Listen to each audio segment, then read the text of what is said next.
Bonjour et bienvenue. Aujourd'hui, on va plonger dans l'histoire d'une aventure entrepreneuriale vraiment unique. Oubliez les salles de conseil et les grands plans d'affaires. Tout ça est né dans l'esprit de 4 étudiants. Le nom de leur projet? Drive. C'est vraiment la question qui va nous guider. Comment est-ce que 4 jeunes, avec juste une ambition commune, peuvent espérer bousculer tout un secteur? C'est une question énorme, non? Alors, allons voir ça de plus près. Alors, DRIVE, qu'est-ce que ça veut dire? C'est un acronyme et franchement, chaque mot a son importance. Écoutez bien. Développement rationnel, intégral, visant l'émergence.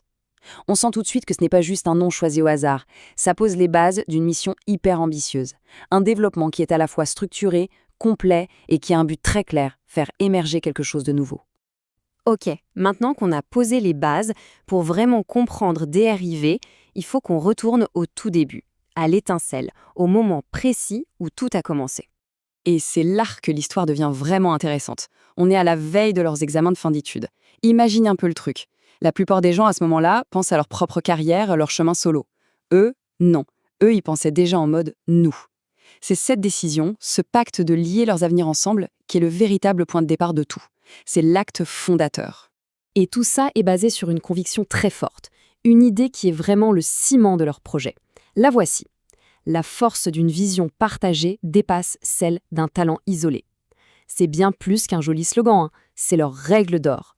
L'idée, c'est que même si chacun est talentueux de son côté, en unissant leurs forces, le résultat sera exponentiel, bien plus grand que la simple addition de leurs compétences.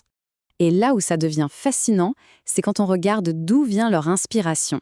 C'est un mélange assez improbable. D'un côté, on a la synergie d'un groupe de musique comme Il Divo, vous savez, cette harmonie parfaite où chaque voix complète les autres.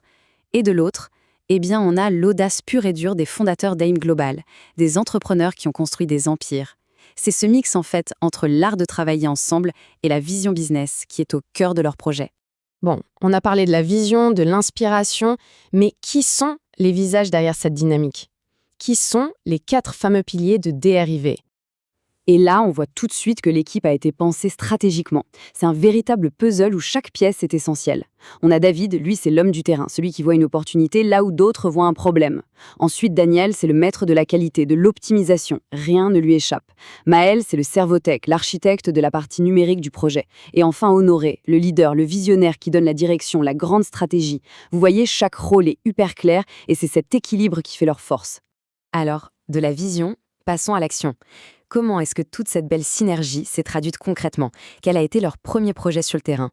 Et leur choix s'est porté sur un secteur fondamental, un secteur qu'on pourrait croire traditionnel, mais qui est absolument essentiel, l'agriculture.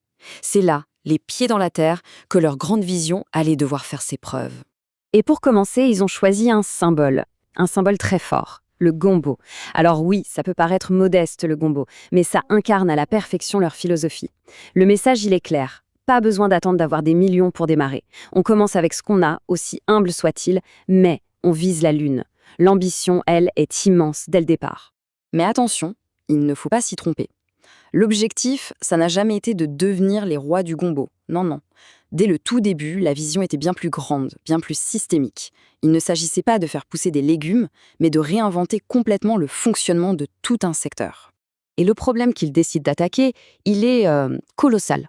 En République démocratique du Congo, l'une des grosses difficultés, c'est la fiabilité de l'approvisionnement en nourriture. Ce n'est pas un concept abstrait, hein, c'est un problème très concret qui touche les gens au quotidien.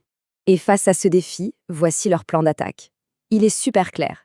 L'idée, ce n'est pas juste de produire plus, c'est de bâtir tout un écosystème, c'est-à-dire créer un réseau agricole moderne, y intégrer de la technologie qui marche, structurer toute la chaîne d'approvisionnement et à la fin, créer une marque à laquelle les gens peuvent faire confiance.